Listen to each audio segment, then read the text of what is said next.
বিয়ে বাড়িতে কালো বড় বৌমা ভার্সেস ফর্সা ছোট বৌমা। বিয়ে বাড়িতে ফর্সা ছোট বৌমা।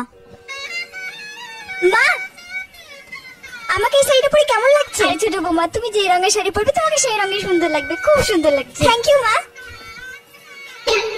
কাজ করতে তো একদম ইচ্ছা করছে না, কিন্তু উপায় নেই। মা, আমি কি কাজ করবো একটু বলুন না? আরে বৌমা, তোমাকে কোনো কাজ করতে হবে না, এবারে কালো বড় বৌমা তো কাজ করছে, তুমি শুধু ঘুরে ঘুরে সমস্ত কিছু দেখো। ঠিক আছে মা। এই যে বৌদি, হ্যাঁ জলসইতে যাবে না? হ্যাঁ যাবো তো। যেতে তো একদমই ইচ্ছে করছে না, কিন্তু আমার তো যেতেই হবে। এমনিতে এত রোদ পড়ছে, স্কিনটা আমার পুরো খারাপ হয়ে যাবে, কি যে করি। কি গো বৌদি, এসো। এই তো আসছি। তোর ব্যাংক ভালো লাগে না? বিয়ে বাড়িতে কালো বড় বৌমার।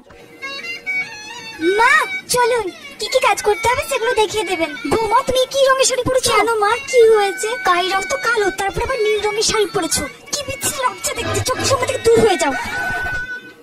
এই পুটির মা, এবারে কালো বৌমাটাকে দেখো, ছেলেটা তো ফর্সা, অথচ কালো বৌমাকে বিয়ে করে নিয়ে এসেছে। আরে বিয়ে করবে না কেন, অনেক সোনা দানা দিয়েছে, মেয়ের বাবা খুবই বড় লোক, বুঝলে।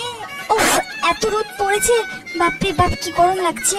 বৌমা, হ্যাঁ মা, ওইদিকে মানুষগুলো তো চা সম্পদ কিছুই পায়নি, গিয়ে দাও। আমি তো কাজ করলাম, বলছি মা একটু ছোট জায়গাকে বলুন না। কি ছোট বৌমাকে বলবো আমি কাজ করতে? তুমি ওর গায়ের রং দেখেছো? তোমার গায়ের রং দেখেছো? ওর গায়ের রং পুড়ে যাবে, আর তোমার তো পড়বে না। যাও যাও, তুমি যাও মা, আমি সবাইকে দিয়ে দিচ্ছি। ভিডিওটি ভালো লাগলে লাইক করে সাবস্ক্রাইব করে দেবেন।